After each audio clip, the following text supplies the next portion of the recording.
Assalamualaikum warahmatullahi wabarakatuh. Perkenalkan, nama saya Muhammad Abi Fadila, mahasiswa STAIN angkatan 2020 dengan nomor induk mahasiswa 22003021128. Hari ini saya akan mempresentasikan hasil buku kerja saya, yaitu bergerak dari sebuah ide menjadi sebuah usaha. Sebagai saya bisnis fasilitator atau developer, yaitu akan ada buku kerja 1 untuk persiapan fondasi etik dan hukum berbisnis.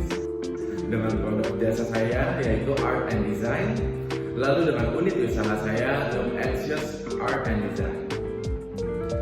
Lalu akan ada langkah-langkah seperti identifikasi isu-isu etik dan legal yang dihadapi perusahaan baru, lalu memilih bentuk organisasi, mendapatkan lisensi dan izin usaha, dan yang lainnya.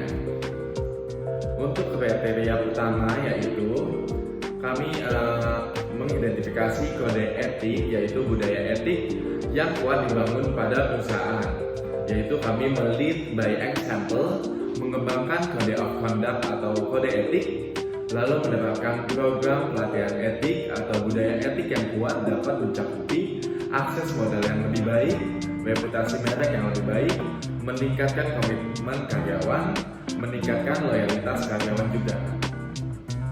Lalu untuk notaris perusahaan, kami memilih mengetahui masalah permulaan dari bahwa dia telah berhasil mendampingi pengusaha melalui proses awal sebelumnya dan bersifat objektif.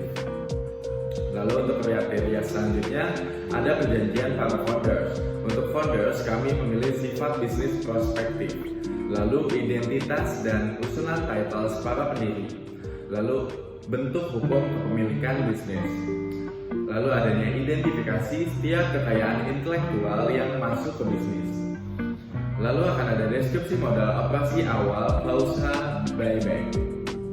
Untuk perselisihan hukum kami dapat dihindari dengan memenuhi semua kewajiban kontrak, lalu akan ada hindari undercapitalization, dapatkan semuanya secara tertulis, tetapkan standar dan kesepakatan hukum. Untuk bentuk organisasi bisnis yaitu sole proprietorship, yaitu kepemilikan tunggal. Untuk isu-isu yang dapat dipertimbangkan yaitu adanya biaya pendirian dan pemeliharaan formulir hukum, sejauh mana aset pribadi dapat dimatikan dari kewajiban bisnis. Lalu akan ada pertimbangan pajak, lalu akan ada transferabilitas bisnis di masa depan.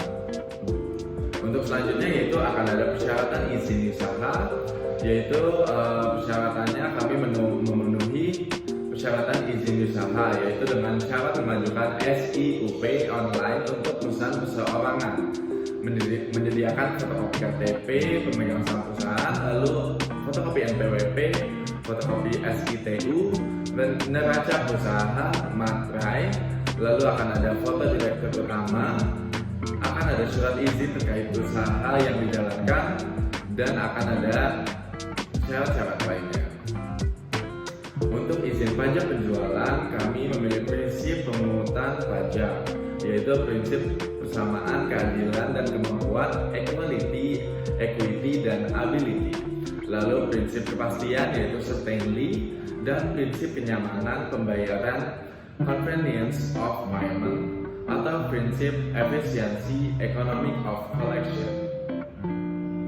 Untuk izin-izin usaha profesional dan pekerjaan, kami mengizinkan yaitu diatur dalam peraturan pemerintah nomor 5 tahun 2021 tentang penyelenggaraan perizinan usaha berbasis resiko PP nomor 5 2021. Kegiatan usaha dengan tingkat resiko rendah hanya membutuhkan nomor induk berusaha atau NIB sebagai proses pendaftaran dan legalisasi kegiatan usahanya. Lalu yang kedua ada peraturan mengenai PSE terdapat dalam peraturan pemerintah nomor 71 tahun 2019 tentang penyelenggara dan sistem transaksi elektronik PP nomor 71 2019. Lalu di peraturan Menteri Komunikasi Informatika nomor 5 tahun 2020 tentang penyelenggara sistem elektronik lingkup driver atau Kominfo nomor 5 2020. Selanjutnya kita masuk ke buku yang kedua, yaitu menilai kekuatan dan kewajiban keuangan perusahaan baru. Untuk unit usaha saya yaitu tadi Art and Design, dan produknya yaitu jasa produk art dengan nama merek Nook & Shears dengan tanggal di 16 November 2022. Yaitu akan ada beberapa elemen identifikasi pengelolaan keuangan dengan kriteria untuk kerja, yaitu profitabilitas kita baik, likuiditas kita baik, efisiensi yang baik, dan stabilitas kita yang sedang statusnya. Lalu akan ada poin 1.2, proses pengelolaan keuangan diidentifikasi dari preparasi laporan, yaitu status kita yaitu baik. Untuk adanya preparasi perkiraan keuangan dengan status kita yaitu sedang. Lalu ada preparasi performa laporan keuangan dengan status kita baik, dan analisa berjalan berhasil dari hasil-hasil keuangan yaitu dengan status kita sedang. Lalu akan ada laporan historis keuangan diidentifikasi dari laporan keuangan dengan status kita yang baik. Lalu ada laporan neraca dengan status kita yang baik. Lalu akan ada laporan cash flow dengan status kita yang baik juga. Untuk 1.4, perakiraan keuangan diidentifikasi dari laporan keuangan historis perusahaan diikuti oleh persiapan perkiraan dengan status kita yaitu memenuhi standar yaitu sedang. Lalu perkiraan penjualan untuk perusahaan baru didasarkan pada perkiraan penjualan dan rata-rata industri yang baik atau pengalaman memulai usaha sejenis, yaitu dengan status kita sedang. Lalu akan ada perkiraan penjualan untuk perusahaan yang ada didasarkan pada satu catatan penjualan terdahulu. Lalu akan ada kapasitas produksi dan permintaan produk, faktor apapun yang akan mempengaruhi kapasitas produk dan permintaan produk di masa depannya dengan status kita yaitu baik. Lalu untuk identifikasi pro forma laporan keuangan ada 2.1, laporan pro forma diidentifikasi dari pro forma laba rugi dengan status kita baik. Lalu ada pro forma pendapatan dengan status baik, ada pro forma neraca dengan status kita baik, dan pro forma arus kas dengan status kita baik. Untuk 2.2, rasio analis diidentifikasi dari likuiditasnya yaitu dengan status kita yang baik dan efisiensi operasi yang baik, lalu profitabilitas yang baik. Kami menyimpulkan yaitu rekomendasi bisnis art design ini bisa berkembang dan telah siap berjalan dengan catatan selalu mengidentifikasi dan evaluasi pembukuan keuangan yang harus selalu berjalan. Untuk buku kerja 3 saya yaitu mengembangkan dan mengelola tim usaha baru dengan unit usaha yaitu Nook & Shears dan produk jasa Art and Design. Untuk langkah-langkah yaitu akan ada rencana staffing, rekrutmen, pelantikan, pelatihan, dan memenuhi kewajiban hubungan internasional. Untuk rencana staffing saya yaitu akan ada kriteria kinerja yaitu melalui kategori okupasi diidentifikasi dari sesuai dengan persyaratan, yaitu beberapa kriteria di sini akan dilampirkan yaitu sebagai berikut. Untuk kategori operasi saya akan ada art director yang bertanggung jawab sebagai art director itu akan ada bertanggung jawab atas tampilan semua visual yang dibuat untuk klien maupun perusahaan. Lalu yang lainnya bertanggung jawab memastikan desain yang dibuat sesuai yang diminta klien. Untuk tugas mereka, art directors lalu menentukan seni yang akan dibuat.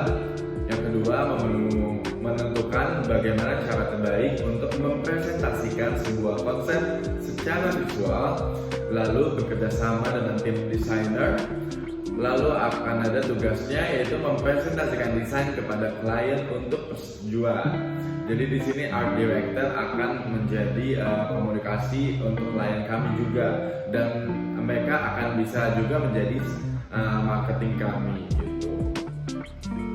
Lalu untuk persyaratan yang harus dilewati yaitu sebagai art director mampu berpikir kreatif dan inovatif, lalu mempunyai pengalaman dan skill sebagai desain grafis, lalu menguasai software design, dan excel public speaking atau bisa berkomunikasi dengan baik.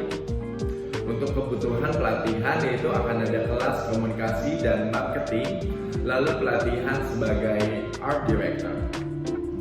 Untuk jumlah tenaga kerja yang dibutuhkan yaitu satu art director. Untuk perkiraan mulai bekerja yaitu di tanggal 1 Januari 2023. Lalu akan ada FTE-nya yaitu sekitar 56 jam atau 8 jam per hari kerja. Untuk perkiraan durasi kontrak yaitu lamanya 1 tahun. Lalu yang kedua akan ada kategori okupasi yang lainnya yaitu art design atau graphic design. Mereka bertanggung jawab pada tampilan desain yang dibutuhkan, lalu menyampaikan informasi lewat desain yang dibuat, lalu merealisasikan ide sebuah seni. Untuk tugasnya yaitu akan ada mendesain suatu karya ilustrasi, lalu mewujudkan komunikasi verbal jadi komunikasi visual yang menarik supaya seluruh pesan bisa dengan gampang diterima oleh konsumen. Lalu akan bertemu dengan klien atau art director jika dibutuhkan untuk menggali informasi tambahan tentang desain yang akan dibuat dan sesuai yang diminta tentunya. Lalu akan ada melakukan brainstorming bersama klien dan memberikan masukan. Lalu selanjutnya mengikuti perkembangan gaya dan inovasi desain. Lalu menyelesaikan proyek dan mengkoordinasikan pihak terkait. Lalu bisa bekerja sama dengan tim. Untuk syarat sebagai desain grafis atau art design, kami membutuhkan kemampuan berpikir kreatif, keterampilan berkomunikasi, menguasai software design, yaitu manajemen waktu yang disiplin dengan baik. Lalu untuk kebutuhan pelatihan, kami akan melatih para desain grafik kita yaitu melalui kelas skill editing. Yang kedua ada kelas seni dan coloring. Untuk yang dibutuhkan tenaga kerja di sini 2 graphic design. Lalu untuk perkiraan pekerjaannya kami akan taruh di tanggal 1 Januari 2023. Untuk FTE full time equivalent-nya yaitu sekitar 56 jam atau 8 jam kerja per hari. Lalu untuk perkiraan durasi kontrak yaitu lamanya 1 tahun. Lalu akan ada kategori operasi lainnya yaitu sosial media spesialis. Kami mencari sosial media spesialis bertanggung jawab untuk promosi desain yang dibuat. Lalu bertanggung jawab untuk pembuatan konten. Untuk tugasnya menganalisa dan mengevaluasi respon audiens di media sosial. Lalu membangun dan memperkuat identitas brand, merencanakan strategi event, dan memelihara kredibilitas brand dan menjaga kepercayaan pelanggan. Untuk syaratnya itu kemampuan beradaptasi dan mengikuti tren. Yang kedua pemahaman estetika visual. Yang ketiga kemampuan copywriting dan storytelling. Yang keempat ada manajemen waktu yang baik. Yang kelima yaitu berpengalaman minimal 2 tahun di bidang sosial media. Lalu untuk pelatihannya kami akan melatih pelatihan skill sosial media spesialis. Lalu akan ada pelatihan sosial media algoritma. Jumlah tenaga kerja yang dibutuhkan yaitu 1 dan mereka bisa bekerja di tanggal 1 Januari 2023 dengan 56 jam FTE atau 8 jam per hari kerja dengan lamanya yaitu 1 tahun kontrak. Lalu setelah rencana staffing yang kami buat, kami akan melakukan rekrutmen, pelantikan, pelatihan, dan mempertahankan tim. Yaitu dengan dimana rencana seleksi yang dibuat berdasarkan kriteria seleksi, kebutuhan bisnis, dan persyaratan hukum. Yaitu rencana seleksinya yaitu mengiklankan lowongan untuk kebutuhan staff, mengadakan panel seleksi, mengembangkan pertanyaan, wawancara, lalu pelamar pilih, menjadwalkan wawancara dan beritahu orang yang relevan tentang waktu, tanggal, dan tempat. Untuk proses seleksinya kami mencakupi yaitu prosesi wawancara dan menilai kandidat berdasarkan kriteria seleksi yang disepakati. Lalu kami mendiskusikan penilaian dengan anggota panel seleksi lainnya. Lalu kami mengamankan persetujuan kandidat pilihan. Lalu melengkapi dokumentasi yang diperlukan sesuai dengan prosedur organisasi atau perusahaan dengan memperhatikan kerahasiaan dan persyaratan privasi. Lalu 2.3 internalisasi atau induksi anggota tim. Untuk induksi anggota tim mencakupi yaitu menyediakan kandidat yang berhasil dengan kontrak kerja dan dokumentasi lainnya, lalu memberitahu manajer dan tim kerja tentang penunjukan baru, lalu memberitahu manajer dan staf tentang tanggal mulai kandidat dan membuat pengaturan administratif yang diperlukan untuk pembayaran dan pencatatan karyawan, lalu mengatur pelantikan kandidat yang berhasil sesuai dengan kebijakan organisasi. Untuk memenuhi kewajiban hubungan industrial yaitu hak dan kewajiban di tempat kerja dan pemberi kerja dan karyawan. Kami mempunyai hak dan kewajiban di tempat kerja sebagai berikut: hak memperoleh upah, hak mendapatkan kesempatan dan perlakuan yang sama, hak memiliki waktu kerja yang sesuai, lalu hak mendapatkan kesehatan dan keselamatan kerja, lalu hak mendapatkan kesejahteraan. Selanjutnya ada hak ikut serta dalam serikat kerja atau buruh, lalu hak untuk cuti, hak khusus karyawan perempuan. Untuk kewajiban ada kewajiban ketaatan, kewajiban konfidensialitas, dan kewajiban loyalitas. Lalu selanjutnya yaitu ada prinsip hubungan industrial, yaitu mencakupi kemitraan yang saling menguntungkan pekerja atau buruh dan pengusaha sebagai mitra yang saling tergantung dan membutuhkan, yaitu hubungan fungsional dan pembagian tugas. Lalu kekeluargaan.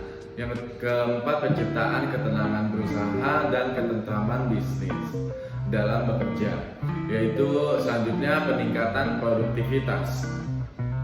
Untuk pengelolaan staf, kami memberikan alasan pengembangan staf diidentifikasi dari efisiensi, konsistensi, mengatasi kelemahan, dan kepercayaan diri.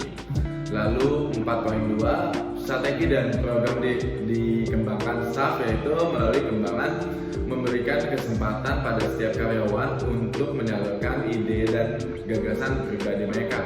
Lalu menentukan penghargaan reward kepada karyawan yang berprestasi. Lalu mengadakan program pelatihan bagi karyawan. Lalu program pengembangan staf, yaitu adanya pelatihan. Untuk program pelatihan dilakukan pelatihan induksi, orientasi pekerjaan, in-service education, dan pelatihan untuk fungsi khusus. Untuk 4.4, melakukan evaluasi dilakukan terhadap strategi dan program pengembangan staf. Dievaluasi dari identifikasi dan libatkan pemangku kepentingan utama dan jelaskan kegiatan dan tujuan pengembangan staf. Lalu tentukan tujuan dan pertanyaan evaluasi Anda sambil mengidentifikasi indikator yang akan ada ukurnya. Lalu analisis dan tafsiran hasil untuk dibagikan dan gunakan temuan Anda secara efektif. Untuk meninjau kinerja tim, yaitu hasil kinerjanya mencakupi pencapaian tujuan dan sasaran yang telah ditentukan sebelumnya. Lalu efisiensi penggunaan sumber daya alam menghasilkan barang dan jasa.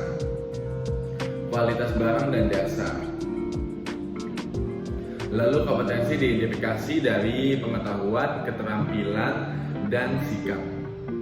Untuk tingkat pergantian staf, yaitu tingkatnya sangat rendah, sekitar kurang lebih 15%. Untuk kekompakan tim, yaitu akan ada kolaborasi, kerjasama, kompetensi, bekerjasama yang meningkatkan kekompakan tim.